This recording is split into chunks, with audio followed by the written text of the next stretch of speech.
हरे राम राम राम हरे हरे, हरे कृष्ण कृष्ण कृष्ण हरे हरे।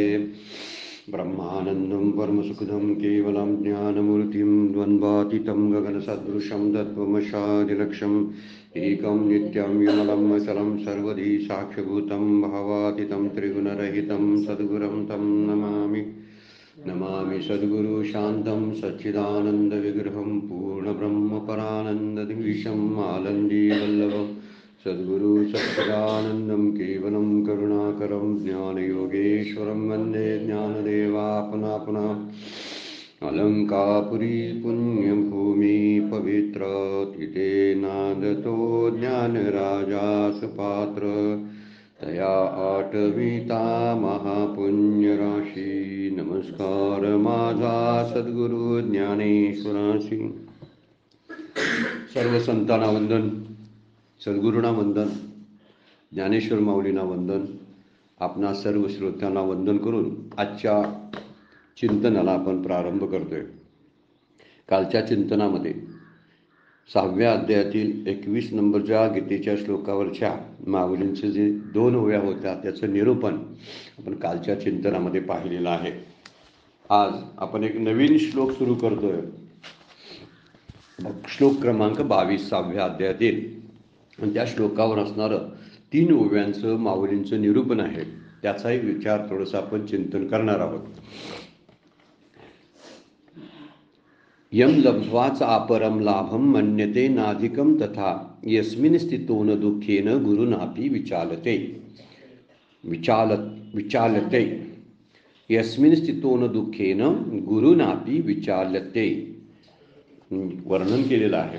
आता कोणत्या प्रकारचा तर आत्यंतिक सुखाचा, आत्मसुखाचा लाभ ज्याला झालेला आहे, ज्यांना हे उपलब्ध प्राप्त झालेला आहे, निरतिशय सुखाचं लाभ संपादन झालेला लाभ आहे त्याला, आणि त्या योग्यानं या पलीकडं मन्यते नाधिकम तथा, यापेक्षा दुसरा लाभम मन्यते नाधिकम तथा, याच्यापेक्षा मोठा लाभ तो कशात मानतच नाही। मन्यते न मन्यते नाधिकम तथा यस्मिन स्थितोन, आणि या सुखामध्ये एकदा स्थित झाल्यानंतर मोठ्या दुःखानेही, मोठ्या संकटांना सुद्धा तो विचलित होत नाही। प्रसिद्ध श्लोक आहे बरं का, भगवद्गीतेतला हा प्रसिद्ध श्लोक आहे। प्रसिद्ध म्हणण्याचं कारण आहे की आपण या योग्याप्रमाणेच हळूहळू आपल्या संकटांना न घाबरता, दुःखांना न घाबरता, हळूहळू त्याच्याशी तोंड देत, त्याच्याशी सलगी करत हळूहळू त्यातून बाहेर पडणं हाच एकमेव मार्ग मनुष्य प्राण्याकडे आहे। आणि याचं वर्णन भगवद्गीता शिकवते, आपल्याला उपदेश करते, जगण्याचा एक दृष्टिकोन देते, जगावं कसं, जगताना होणारे सगळे जे प्रॉब्लेम आहे ती प्रॉब्लेमसुद्धा ती वर्णन करते। याचा अर्थ दिलेला आहे बघा, मोठमोठ्या संकटांना तो योगी विचलित होत नाही, याचा अर्थ योग्यांच्यावर सुद्धा मोठमोठी संकट येतात असं भगवद्गीतेनं कबूल केलेलं आहे। शास्त्र कबूल करतं, आणि शास्त्र लिहिले या योगी माणसानेच लिहिलेलं आहे, जीवनमुक्त माणसाने लिहिलेलं आहे। त्यामुळे घाबरून जायची काही गरज नाही, विचलित व्हायची काही गरज नाही आहे की माझ्यावरच फक्त ते येते, मीच फक्त असं आहे की माझ्यावर संकटाचे डोंगर कोसळतात। पण इथं वर्णन करताना म्हटलेलं आहे, मोठमोठे दुःखाचे, संकटाचे डोंगर कोसळले तरी हा योगी पुरुष, जीवनमुक्त पुरुष डळमळत नाही, खचत नाही, त्यामध्ये विषाद मानत नाही, म्हणून वर्णन केले। पण हे कधी, जेव्हा योगी पुरुषाला अशा आत्यंतिक सुखाचा लाभ होतो तेव्हा। आत्मसुखाचा लाभ झाल्यानंतरची ही परिस्थिती वर्णन केलेली आहे। आता आम्हाला विचार केला तर आम्हाला आत्मसुखाचा लाभ, आत्म्याची प्रचिती अजून आलेली नाही, ते ज्ञान प्राप्त झालेलं नाही। मग झालं नसताना कदाचित आमची मनोवृत्ती अजून यात प्रपंचाला सत्य मानण्याचीच आहे ना, संकटांना सत्य मानणार, येणाऱ्या जे प्रसंग आहे त्या प्रसंगांना सत्य मानण्याची मनोवृत्ती आजही आहे आमची।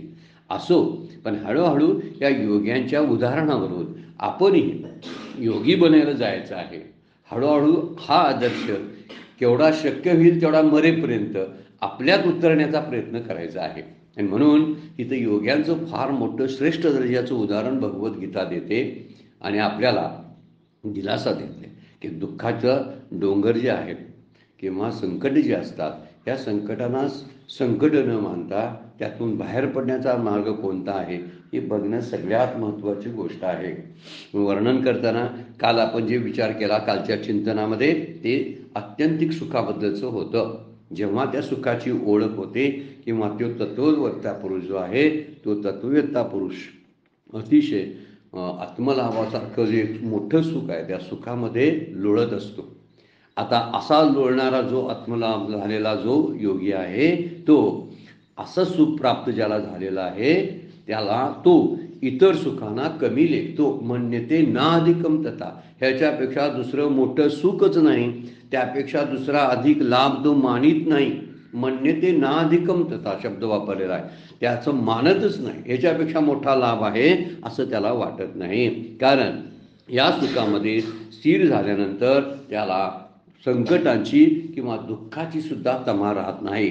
म्हणून म्हटलेलं आहे यम लब्ध्वाच अपरम लाभम मन्यते न अधिकम तथा यस्मिन स्थितो न दुःखेन गुरुनापी. गुरुनापी म्हणजे मोठ्यात मोठं दुःख विचालते, विचलित होत नाही. न विचालते, दुःखेन न विचालते, तो दुःखानं आणि संकटानं खचून जात नाही.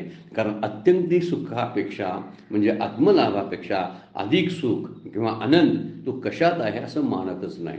कारण त्याला निरतिशय आनंद म्हणतात. निरतिशय म्हणजे ज्या ठिकाणी तरतम भाव, कमी अधिक उच्च दर्जा असा नसतो असं ते सुख आहे. याच्यापेक्षा वेगळं काय जास्त सुख असणार नाही, त्यालाच निरतिशय सुख म्हणतात. आणि आपण विषयातली जी सुख भोगतो त्याला सातिशीय सुख असा शब्द वापरतोय शास्त्र. म्हणून आपण जे भोगतो ती अतिशय सुख. सातिशय म्हणजे हे सुख झालं की त्याच्यापेक्षा वरचढ सुख आपल्याला खुणावत असतं, आकर्षित करत असतं.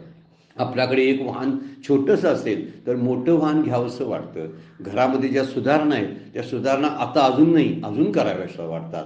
खाण्याचे पदार्थ जे आहेत इथं टेस्ट ही घेतली तर आता दुसऱ्या पदार्थाची टेस्ट घ्यायची इच्छा होती.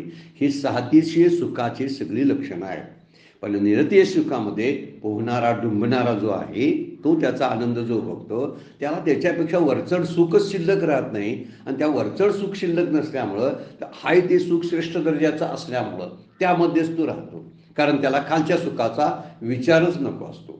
खालच्या सुखाबद्दल तो तुच्छता असते त्याच्याकडे. साती सुखाबद्दल विषय सुखाबद्दलची तुच्छता असते आणि त्यामुळे वरच्या सुखामध्येच तो स्थिर राहतो.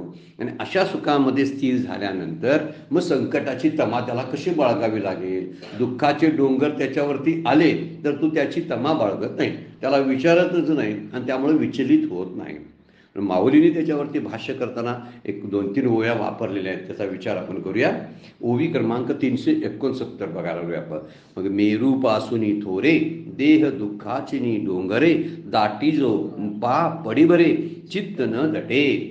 मग मेरू पर्वताचं उदाहरण दिलेलं आहे दृष्टांतासाठी.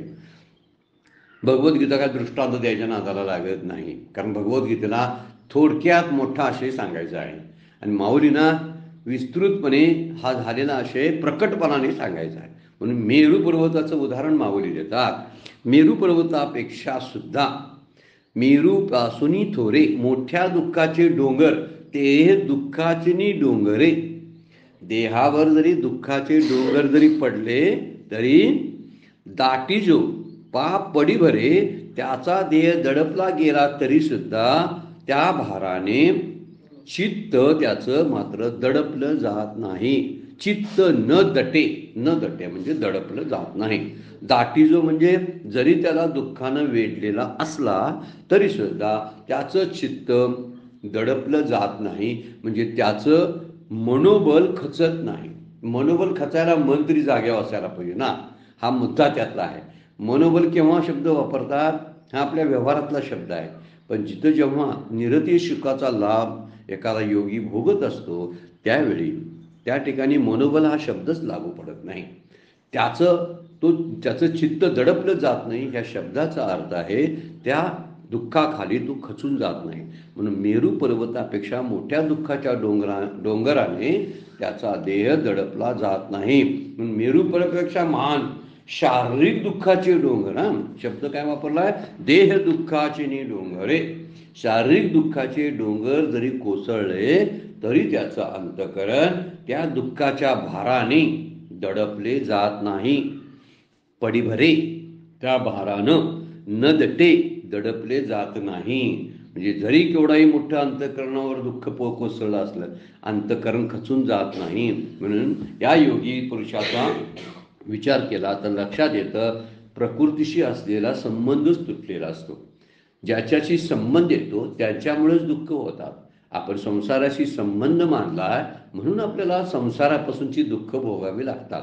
आपण संसारापासून विच्छेद स्वतःला करून बाजूला जर घेतलं, आपण डिटॅच जर केलं संसारापासून, तर आपल्याला संसारापासून होणाऱ्या दुःखाचा जरासुद्धा अनुभव येणार नाही. आपण संसाराशी सरगी करतो, दोस्ती करतो, संसारामध्ये रमतो. मग रमलं की ज्या ठिकाणी आपण असतो त्या ठिकाणचं वातावरण जे आहे ते वातावरण आपल्यावर परिणाम करतंच. आपण थंडीच्या प्रदेशात जर राहत असो तर थंडीचे जे गुण आहेत ते मला शरीराला भोगावेच लागतील, कडक थंडीचे. अधिक उकाड्याच्या प्रदेशामध्ये राहत असेल तर उकाड्याचे अनुभव मला माझ्या शरीराला येणार की नाही. तसं संसारातली ज्या विकाराच्या संसारामध्ये मी राहतो तर ते विकार माझ्यात येणार की नाही, येणार. मग जर मला माझ्यात ते विकार येऊ नये तर मला संसाराची संगत सोडून संतांची नामाची संगत धरावी लागेल, शास्त्राची संगत धरावी लागेल. या पलीकडे दुसरा उपायच नाही. म्हणून योगी पुरुष जो असतो त्याने प्रकृतीशी असलेला संबंध तोडलेला असतो आणि त्यामुळं त्याचं देह तादात्म्य पण सुटलेलं असतं. देह हा सुद्धा प्रकृतीतला एक घटक आहे आणि त्यामुळे प्रकृतीतला घटक असल्यामुळं त्याचाही संबंध येतो. जोपर्यंत आपण देहाशी तादात्म्यानं वागतो, देहाशी एकरूपतेनं वागतो, देहाशी सगळं जुळून घेतो, देहाचा संबंध सगळ्याशी जोडून ठेवतो. माझा देह आणि माझ्या समोर असलेल्या मुलग्याचा देह ह्याला मी नात्यानं जोड बांधून ठेवतो माझ्यामध्ये. मी माझा मुलगा आहे, मी त्या मुलग्याचा बाप आहे. ही नात्याची शृंखला मला सारखी खेचत राहते आणि म्हणून मला त्रास होतो. मी जेव्हा मुलगा बनतो, बाप बनतो, त्याचवेळी मला त्रास होतो. मी जेव्हा माणूस असतो ना त्यावेळी मी रिकामा असतो. माणूस असलं की रिकामा असतो तो, पण नातं जोडलं ना की म्हणून मी ज्यावेळी मी देहाशी नातं जोडतो आणि देहाच्याद्वारे देहाशी संबंधित असणाऱ्यांशी नातं जोडतो, त्यामुळे त्यांच्यात असणारे सगळे विकार माझ्याकडे येतात. आता या योगी पुरुषाला ते का जाणवत नाही? कारण त्याचं देह तादात्म्य सुटलेलं असतं. प्रकृतीशी त्यानं संबंध तोडलेले असतात म्हणजे हळूहळू त्याचं विच्छेदन झालेलं असतं. त्यामुळं एका सुखापेक्षा तो प्रवास करताना, साधनेत असताना प्रत्येक सुखाचा अनुभव घेतलेलाच असेल ना. त्याचं ज्यावेळी तप चालू असतं, साधना चालू असते, त्या साधनेच्या वेळी तो तामस सुखाचा स्वभाव त्यांना अनुभव घेतला असेल. मग तामस सुखाच्यापेक्षा विषयजन्य जी सुख आहे, तामस सुख म्हणजे झोपेचं, निद्रेचं किंवा असं प्रमादाचं, आळस, ह्या जे गुण आहेत ना तामसामधले, ते सगळे तामस सुखाचे अनुभव त्याने घेतले असतील. कदाचित त्याला कंटाळला आणि परत विषयजन्य सुखाच्या नादाला लागला असेल. विषयजन्य सुख जे आहेत ते अधिक प्रिय वाटायला लागतात, तिकडे धावतो आणि त्या विषयजन्य सुखानं विषय जसे विचलित करतात त्यामुळे तोही विचलित होतो. मग विषय सुखाला तुच्छ जर समजल्यास सात्विक सुखाकडे धावते. परंतु सात्विक सुख सुद्धा निरतिशय नाही, त्याच्यामध्येही उणीव आहे. ते सुद्धा बांधून ठेवणारं सुख आहे, ते सुद्धा बंधनात टाकणारं सात्विक सुख आहे. त्यामुळे तीन गुणांच्या द्वारे होणारं कोणतंही सुख असू दे ते बंधनातच टाकतं. तामस सुखातून प्रवास करता करता विषयजन्य सुखामध्ये की जे राजस सुख आहे, विषयजन्य सुख जे असतं ते राजस सुख असतं. तामस सुख जे असतं ना त्या ठिकाणी तामस सुखाला नुसतं लोळणं झोपणं, त्या ठिकाणी विषयांची तमास बाळगली जात नाही. पण पुढच्या टप्प्यामध्ये विषय भोगावेसे वाढतात, क्रिया कराव्याशा वाढतात, त्याला राजस सुख म्हटलेलं आहे. आणि जेव्हा तेही शांत होतं तेव्हा सात्विक सुखाकडची ओढ वाटायला लागते. संतांच्या संगतीत, ग्रंथांच्या संगतीत आलं की विषयजन्य सुख आणि तामस सुखाचा कंटाळा येतो आणि त्यामुळे सात्विक सुखाचा अनुभव घ्यावा, भजन करत बसावं, नामामध्ये आनंद व्हावा. त्याला वर्णन केलेलं आहे की तो रससेवन आहे, तो वर्णन काहीतरी आता आठवत नाही मला, तरी पण ही जी सात्विक सुखाचा जो भोग आहे तो भोग तो घेत राहतो. म्हणून इथं म्हटलेलं आहे नंतर सात्विक सुखाचा सुद्धा हळूहळू त्या सुखात उणिवा दिसल्यामुळं आत्यंतिक सुख, जे आपण मागच्या श्लोकामध्ये पाहिलं, ज्या सुखाला कुठल्याही प्रकारचा विकार नसतो, ज्या ठिकाणी सुखरूपताच फक्त असते, ती सुख म्हणण्यापेक्षा तो स्वतः सुख होतो आणि त्या सुखामध्ये स्थिर झाला तर मेरू पर्वतासारखा अचल बनतो. मेरू पर्वताचं उदाहरण देण्याचं कारण, खूप जुना पर्वत आणि न हलणारा असतो, पर्वत न हलणारा असतो, म्हणून मेरू पर्वताचं उदाहरण या योगी पुरुषाच्या अंतःकरणाला दिलेलं आहे. डळमळीत होत नाही अंतःकरण, त्याचं स्थिर असतो तो. म्हणून सद्गुरू सुद्धा आपली सांगतात ना, की काही झालं, कुठलीही कितकी स्थिती असली तरी आपल्या पोटातलं पाणी हलता कामा नये. पोटातलं पाणी या शब्दाचा अर्थ आहे अंतःकरण डळमळता कामा नये. कारण रोज संकटाच्या मालिका चालूच असतात आणि कुणाला संकट नाही असं माणूसच सापडणार नाही आपल्याला. सगळीकडे बघितलं तर सगळीकडे दुःखाचे डोंगर कोसळलेले आहेत. मृत्यूलोकी सुखाची कहाणी ऐकी जेल कवनाचे श्रवणी, कैची सुखनिद्रा अंतरुणी इंगळाच्या, माऊलींची उभी आहे 9व्या अध्यायामध्ये. हे मृत्यूलोकच दुःखाचं कसं आहे, तिथं कुठंही आपल्याला सुखाची कहाणी ऐकायला मिळत नाही. हे काय आहे तर कैची सुखनिद्रा अंतरुणी, ही सुखाची झोप या इंगळाच्या सेजेवरती विस्तव आहे आणि विस्तवावरती सुखाची झोप लागेल का? कैशी सुखनिद्रा अंथरुणी इंगळाच्या सेजेवरती सुखाची झोप लागणार नाही. हा जर मुद्दा आपण लक्षात ठेवला आणि हा दृढ केला तर सगळ्यांना या संकटाला सामोरे जावं लागतं.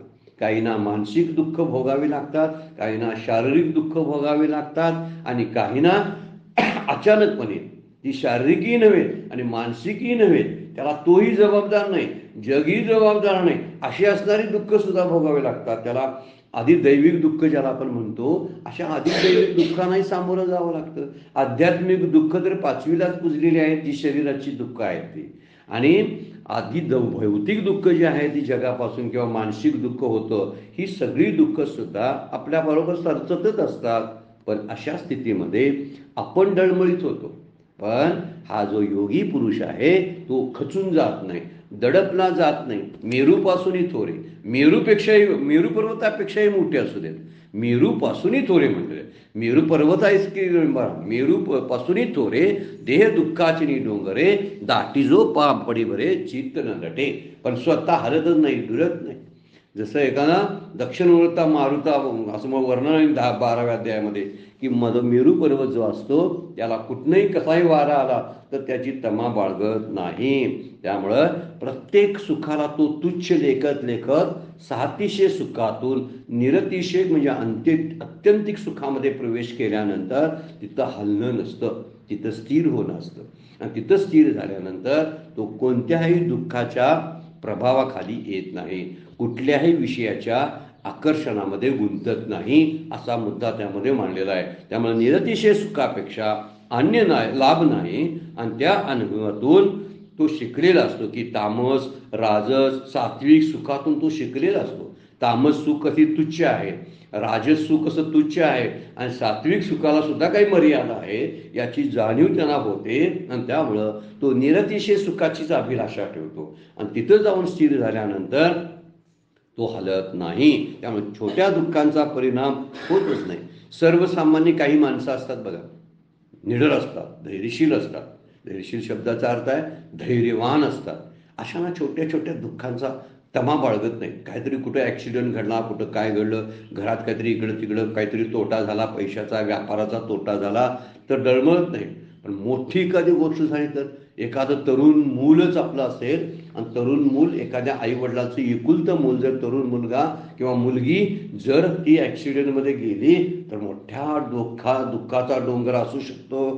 पण इथं म्हणलेलं आहे दारुण दुःख जरी असलं तरी सुद्धा ती विचलित होत नाही.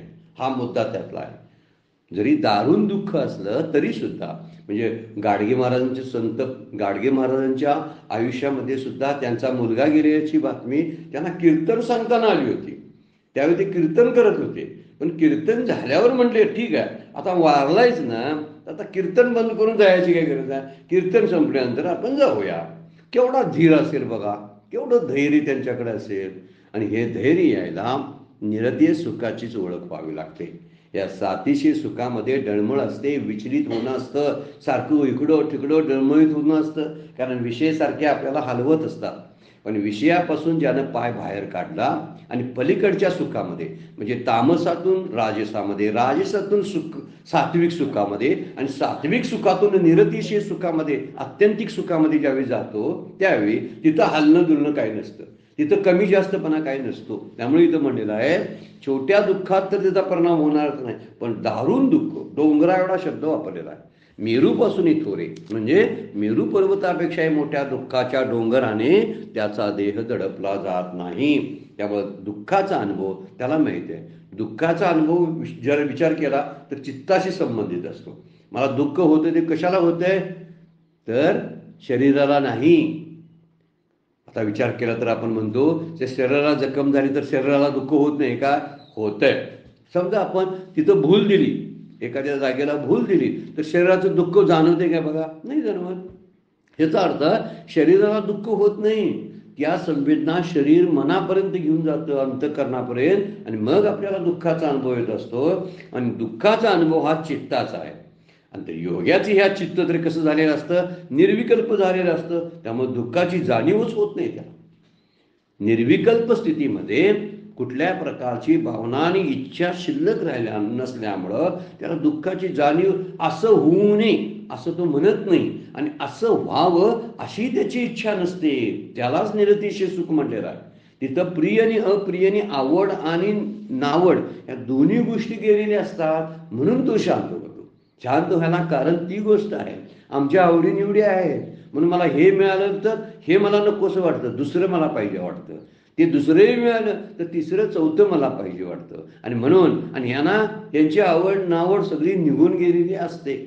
त्यामुळं त्यानं निरतिशय सुखामध्ये असल्यामुळं किती दुःखाची प्राप्ती जरी झाली तर त्यांच्या चित्तामध्ये उद्वेग होत नाही. माऊलींची फार सुंदर दुसऱ्या अध्यायात आपण पाहिलेली आहे बघा. काय? नाना दुःखी प्राप्ती जयाशी उद्वेग नाही चित्ती आणि सुखाची आरती अड पाहिजे ना. म्हणजे काय म्हणतात माऊली? दुःखी नाही याचा अर्थ असा होतोय दुःख आणि सुखाची आरती म्हणजे सुखाची इच्छा नाही म्हणून तो दुःखी नाही. हा मुद्दा त्यातला अड पाहिजे ना, त्यात अडकत नाही तो. सुखाच्या स्पृहेमध्ये सुद्धा तो अडकत नाही, कारण निस्पृह झालाय. मागच्या आपण श्लोकामध्ये बघितलेला आहे, तो निस्पृह झाल्यामुळं त्याला सुखाची अभिलाषा नसते. त्यामुळे दुःख ढकलावं लागत नाही त्याला. दुःख तो का म्हणेल सांगा बघू? सुख पाहिजे म्हणणाऱ्याला त्याची आवड निवड होते. ह्याला तो दुःख म्हणतो आणि याला तो सुख म्हणतो. ह्याला सुख आणि दुःख दोन्ही समान. सुख दुःखे समे कृत्वा लाभा लाभो जय घ्या.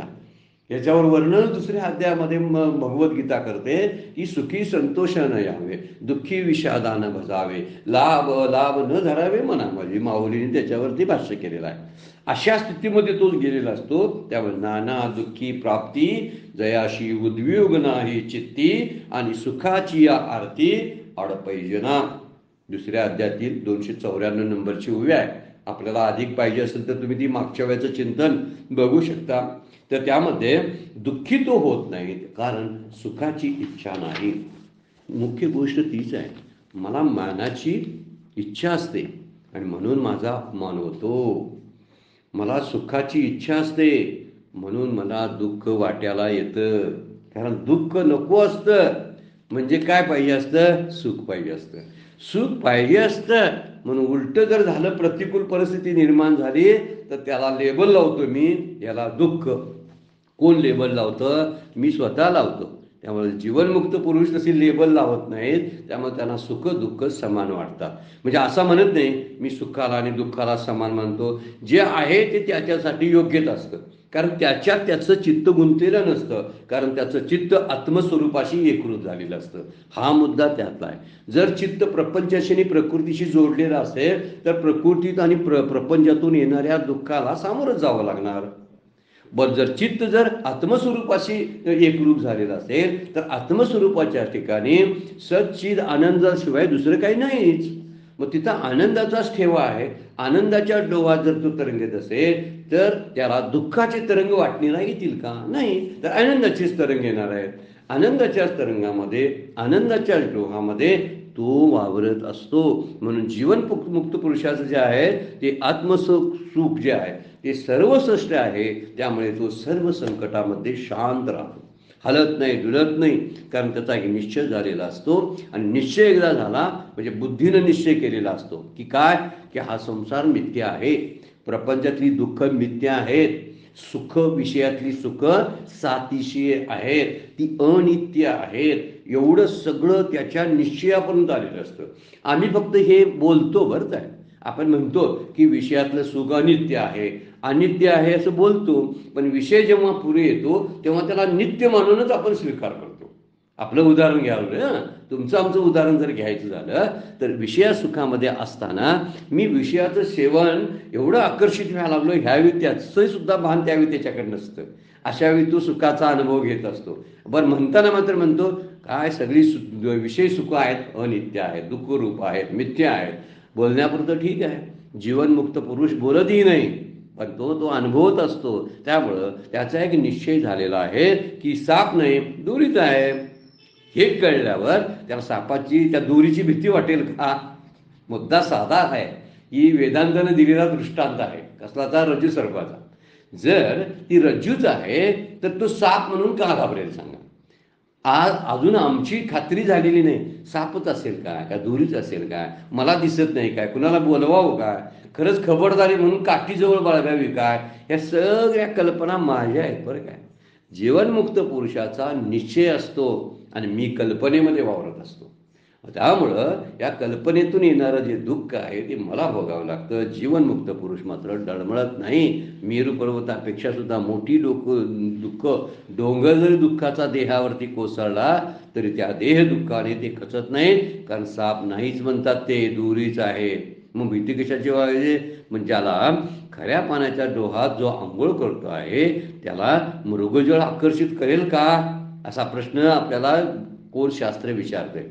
खऱ्या पाण्यात आंघोळ करायला लागलाय आणि म्हणे खरं पाणी त्याला प्यायला तिच्या जवळ आहे. आता खऱ्या पाण्याचं प्राशन करायला लागलाय, पाणी खरोखर प्राशन करायला लागलाय, तो पुढे पुढे दिसणाऱ्या पाण्याची अभिलाषा बाळगेला काय सांगा बघू. त्याला मृगजळ ज्याला आपण म्हणतो ते रोहिणीचे जळ असं जे माऊली शब्द वापरतात, त्या मृगजळाकडे का आकर्षित होईल तू सांगा? त्याचं खरं पाणी त्या खऱ्या पाण्याच्या डोहातच तो आहे. पितो ही आंघोळी करतो, तिथंच राहतो, तिथंच आहे तो. आणि त्याला कोणी सांगितलं तिकडे बघ पाणी आहे, तो म्हणलं मला कशाला ते पाणी पाहिजे आहे, मी पाण्यातच आहे. आणि तेही अनुभव घेतोय मी त्या खऱ्या पाण्याचा, आणि त्या मृगजळाचा अनुभव मला येणार नाही, कारण मला तिथंपर्यंत जावं लागेल. विषय सुख जी असतात ना ती जवळ नसतात, लांब असतात. लांब असतात म्हणूनच आमची दमछाक करतात. जवळ असतं ते आत्मसुख असतं, विषय सुख कधीही जवळ नसतं बरं काय. म्हणून आपल्याला धावाधाव करावी लागते, आणि ही धावाधावत नंतर आपल्या दुःखाला कारणीभूत होते, कारण हातात काहीच सापडत नाही. सापडल्यासारखं वाटतं, मिळाल्यासारखं वाटतं, पण ते मिळालेलं तृप्ती देत नाही. त्यात उणीव वाटते, त्यात दोष दिसतो आणि वाटते दुसऱ्या सुखाची इच्छा करावी. हा तसा करत नाही. यम लब्ध्वाच अपरम लाभम मन्यते ना अधिकम तथा, ह्याच्यापेक्षा मोठं सुखच नाही म्हणतो तो. त्यामुळे असल्या फालतू सुखांना, म्हणजे नातलगांच्यामध्ये मला रमावंसं वाटतं, ते नसतील तर मला करमत नाही, मला अमुक पदार्थ खायला लागतो, मला झोपायसाठी असंच लागतं, ह्या सगळ्या गोष्टीचा अनुभव विषय सुखातला आहे. मला हे लागतं, मला ते लागतं. आणि याच्या पुढेकडे जाऊन हा जो जीवनमुक्त पुरुष आहे तो ह्या खऱ्या सुखाचा अनुभव घेत असतो. विचार जर केला तर मोठ्या मोठ्या लोकांना या संकटातून तोंड द्यावं लागलं नाही का? लागलं ना. योगी पुरुष सुद्धा संकटातून गेलेले आहेत, आणि गेलेत म्हणूनच तरी योगी झालेत. ते पचवले त्याने. आम्हाला पचवता येत नाही म्हणून आम्ही रडतो. संकट आपल्याला, अपमान, दुःख, निंदा आम्हाला पचवता येत नाही. आणि पचवता येते कुणाला माहिती आहे? ज्यांचं पोट मोठं असतं. मोठं पोट कोणाचं असतं माहिती आहे काय? तर जीवनमुक्तांचं, योगी पुरुषाचं. सगळ्यांना माफ करतात, सगळ्यांना क्षमा करतात, आणि सगळ्यांच्या चुका आपल्या पोटात घेतात. आपल्या संकटाबद्दल तमास बाळगत नाही, ती संकट गडप करून टाकतात ते एवढे. म्हणून त्यांचं मोठेपण जे आहे, म्हणजे मोठ्या माणसांचं नव्हे, ती संकट न येणं यात त्या मोठ्यांचं मोठेपण नाही. कसं वाक्य सांगितलं नाही, शास्त्र काय बोलते बघा, की दुःख किंवा संकट न येणं यात मोठ्यांचं मोठेपण सामावलेलं नसतं. तर मोठ्यांचं मोठेपण हे ते ज्या स्थितीमध्ये दृढ राहण्यामध्ये आणि धैर्य ढळू न देण्यामध्ये, हताश न होण्यामध्ये सामावलेलं असतं. मोठेपण कशात असतं? हताश न होणे, धैर्य न ढळू देणं, त्या स्थितीमध्ये दृढ राहणं याला मोठं म्हणतात. म्हणून योगी पुरुष मोठा का बनतो? त्याच्यावर संकट येत नाहीत म्हणून नव्हे, तर त्याच्या संकटात तो धैर्य सोडत नाही म्हणून तो मोठा आहे. संकटामध्ये तो हताश होत नाही म्हणून तो मोठा आहे. आणि आम्ही छोटे का झालो? तर विषय सुखाच्या छोट्या छोट्या विषय सुखामध्ये गुंतल्यामुळं आम्हाला छोटेपण आलं. आणि त्या विषय सुखांना त्यांनी छोटंच लेखलं आणि मोठ्या मोठ्या संकटांना त्यांनी पचवलं म्हणून ते योगी पुरुष आणि जीवनमुक्त ठरले, महात्मे ठरले. त्याचं कारण आहे. म्हणून मोठ्या मोठ्या संकटातून महात्म्याला सुद्धा जायला लागतं. कारण कुठल्याही परिस्थितीत प्रत्येकाच्या वाट्याला प्रारब्ध आहेच. आणि प्रारब्ध हे सुखदुःखाचं बंडल असतं.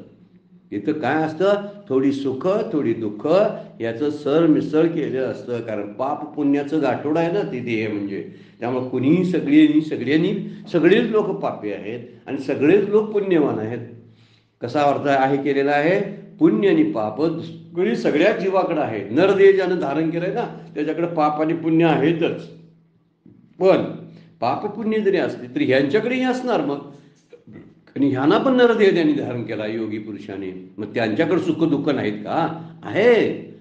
पण त्या सुख दुःखाचा बाऊ करत नाहीत आणि सुखाचा उन्माद नसतो त्यांना. सुखी संतोषाने यावे म्हणजे उन्माद करत नाही. दुःखी विषादानं बजावे म्हणजे खचून जात नाहीत, ते ढळत नाहीत.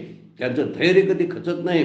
त्यामुळं त्यांची देहबुद्धी गेल्यामुळं देहबुद्धीमुळे आपल्याला संकट भयभीत करत असतात.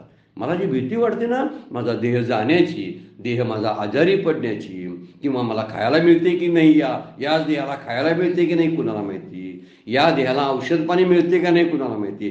कसं बोलतोय आपण? हे देहबुद्धीत असतो म्हणून आपण. आणि यांची आत्मबुद्धी झालेली असते.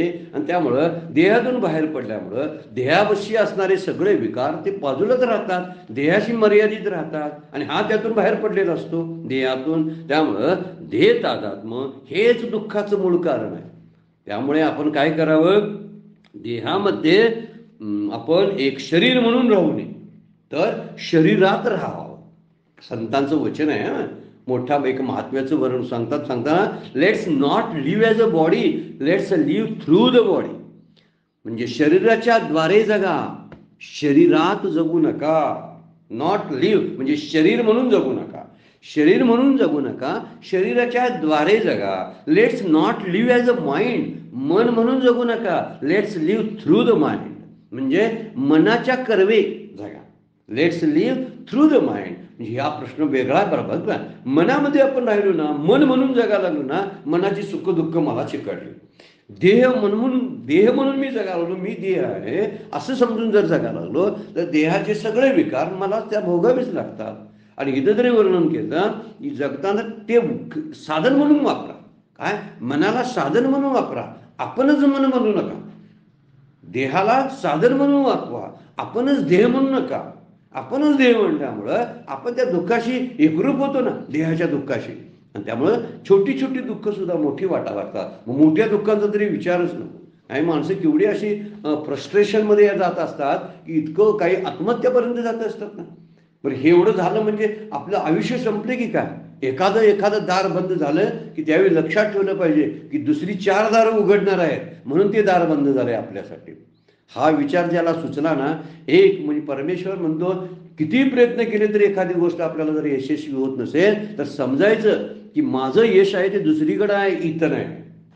हे जेव्हा समजेल तेव्हा खऱ्या अर्थानं तो आपल्या त्या निरतिशय सुखाकडे गेलेला आहे असं म्हणायला पाहिजे. त्यामुळं मी देह आहे असं म्हणू नका, तर देहाच्या द्वारे आपलं जगणं चालू आहे. काय? Body is a medium. हे मीडियम म्हणून वापरलं पाहिजे. ते आपण मीच बॉडी असं वापरायला लागलो की मग त्याच्या सुखदुःखावर आपण एकरूप होतो. त्यामुळं मी नवरा, मी बायको, मी आई, मी वडील म्हणून आपण जगतो, असं स्वतःला मानून जगतो. आणि मानून जगल्यामुळं आईचं, पत्नीचं, पतीचं सगळी दुःख मलाच भोगावी लागतात. मी समजा ह्या नात्यांना बाहेर बाजूला काढले तर मी शरीरापासून सुद्धा बाजूला होतो. कारण शरीरामुळे मी संबंध निर्माण केलेले आहेत. त्यामुळे महापुरुषांना इंद्रियांचं सुख ते सुख न वाटतच नाही. आणि इंद्रियांचं दुःख ते दुःख त्यांच्यासाठी नसतंच, म्हणून ते निरतिशय सुखाचा अनुभव घेतात आणि म्हणून म्हणतात याच्यापेक्षा दुसरं सुख अन्य नाही. आणि म्हणून कुठल्याही यस्मिन स्थितीवरून दुःखेनं अशा स्थितीत गेल्यामुळं कुठल्याही दुःखाना गुरुनापी विचारते. मोठ्यात मोठ्या दुःखाला सुद्धा ते काय करतात, क्षुल्लक लेखतात, कमी लेखतात. हे मोठ्या माणसांची उदाहरणं आपण बघायला लागलो ना तर लक्षात येतं ती मोठी माणसं का आहेत. केवढे प्रसंग एकाएकांच्यावर आलेले असतात. तर याचा विचार जर आपण केला, संतांच्या जीवनातल्या संतांचे चरित्र वाचली तर लक्षात यायला लागतं. आपल्याला धीर येतो बरं काय. आपल्यापेक्षा मोठी संकट भोगल्याने त्यातून तरुण जाणाऱ्या माणसांच्याकडे पाहावं, संतांच्याकडे पाहावं. शास्त्र सांगते ते ऐकावं, म्हणजे आपल्याला आपलं दुःख कमी वाटायला लागेल. आपण आपल्या दुःखाचा बाजार मांडतो, दुःख बोलून दाखवतो, दुःखाच्या चर्चा करतो आणि म्हणून आपण दुःख फुगवून टाकतो. दुःखाच्या त्या प्रसंगामध्ये आपण स्वतःच हवा भरतो आणि ती मोठी झाली की जड वाटतात म्हणून आपणच रडतो. याचं कारण असं आहे की आपणच दुःखाला मोठं करतो. दुःखाला दुःख म्हणायचं की सुख म्हणायचं हा आपला मुद्दा आहे. आपण स्वतः ठरवू शकतो त्याला दुःख म्हणा की सुख म्हणायचं. म्हणून आपल्या दुःखाचा वरती जे काही माणसं विनोद करतात बघा, आपल्याच दुःखाचा, आपल्यावर येणाऱ्या संकटावर विनोद करतात ना, अशी विनोद बुद्धी दुःखाच्या ठिकाणी सुद्धा सुचली पाहिजे. म्हणजे प्रसन्नता ढळत नाही. आपली प्रसन्नता जाऊ नये यासाठी प्रयत्नशील असायला पाहिजे. नाही तर दुःख काही येतात आणि जातात, सुख पण येतात आणि जातात. सारखं आपण हलकाव्याने झोपाळ्यावरून झोके घेत राहिलो सुखाच्या आणि दुःखाच्या झोपाळ्यावरती सतत, तर त्यावेळी आपल्याला स्थैर्याचा अनुभव येणारच नाही. कारण झोका सारखा चालू असतो. म्हणून झोका थांबला पाहिजे आणि पाय खाली टेकले पाहिजेत. याला म्हणतात स्थिर होणं. स्थिर होणं म्हणजे निरतिशय शांत प्रशांत सुखाचा अनुभव घेणं आहे. मग स्थिर होणं नामात जमतं. म्हणून सारखं दुःखाचा विचार करण्यापेक्षा नाम हा त्याच्यावरती अत्यंत प्रभावी असा उपाय आहे, जो संतांनी स्वतःच्या अनुभवातून सांगितलेला आहे. कदाचित संकटातून त्यांना त्याचा आधार वाटला असेलच. फार मोठी नाव आहे ही, नामाची या शस्त्रवरी या अवधारी माऊलींची उभी आहे. नामाच्या या शस्त्रनामं जे आहेत त्या शस्त्रनामाच्या नावा मी केलेल्या आहेत आणि माझ्या भक्तांना त्यातून बसून मी प्रवास करून येतो. ह्या भवसागरातून प्रवास करण्यासाठी नामांच्या नावा, शस्त्रनाम म्हणजे विष्णू सहस्त्रनाम, नामांच्या नावा करून मी त्यांना पलीकडे घेऊन जातो. माऊलींची उभी आहे 12व्या अध्यायामध्ये. याचा अर्थ असा आहे, नामाला नाव करावे आणि संकटाच्या सागरातून त्याद्वारे पोहून जावं. हे एवढा मोठं तत्वज्ञान कुणाकडून शिकायचं?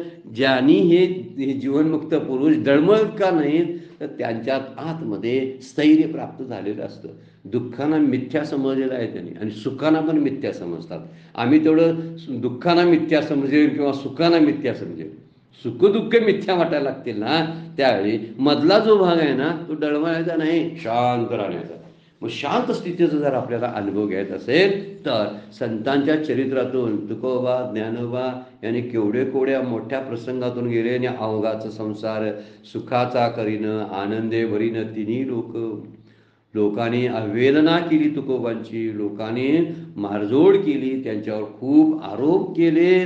नको त्या आरोपात अडकण्याचा त्यांना प्रयत्न केला, तरी सुद्धा आनंदाचे डोई, आनंद तरंग, आनंद ते अंग आनंद. त्यांच्या तोंडातून उद्गार का आले? कारण त्या संकटांना त्यांनी तुच्छ समजलं, क्षुल्लक समजलं. आणि एखादी गोष्ट आपण क्षुल्लक समजतो ना तर त्याचा परिणाम आपल्यावरती होत नाही. ही सामान्य गोष्ट आहे बरं काय. म्हणजे संतांची चरित्र का अभ्यासायची, मोठ्या माणसांची चरित्र का अभ्यासायची, तर मोठ्या माणसांची दुःख सुद्धा मोठी असतात आणि ती त्यांनी पचवलेली असतात म्हणून ती मोठी होतात. ज्यावेळी दुःखानं आपण कमी लेखतो त्यावेळी आपण मोठे होतो. ज्यावेळी आपण दुःखांना मोठे करतो त्यावेळी आपण कमी होतो, खुजे होतो. दुःखालाच मोठं करतो. म्हणून बोलताना बोलावं, जे संकट येतं त्या संकटाला सामोरं जाऊन म्हणावं, येऊ दे संकट, पण या संकटापेक्षा माझा भगवंत फार मोठा आहे, माझे श्रीगुरु ह्याच्यापेक्षा मोठे आहे, तू कसं काय माझ्याकडे येणार आहेस, असं दुःखाला आणि संकटांना म्हणता आलं पाहिजे. स्वामी विवेकानंद बैलाचा दृष्टांत देतात ना, आपण पुन्हा बघतोय, पण चांगला आहे दृष्टांत. बैलाच्या शिंगावरती डास बसलेला आहे आणि तो बैलाला बोलतो, बैल दादा मी तुझ्या शिंगावरती 4 दिवस झालं बसलोय, तुला काही त्रास होत नाही ना माझा? आता बैल हसला आणि म्हणला, अरे तू बसलास हे आत्ता मला समजलं. मला माहीतच नव्हतं तू शिंगावर येऊन राहिलास.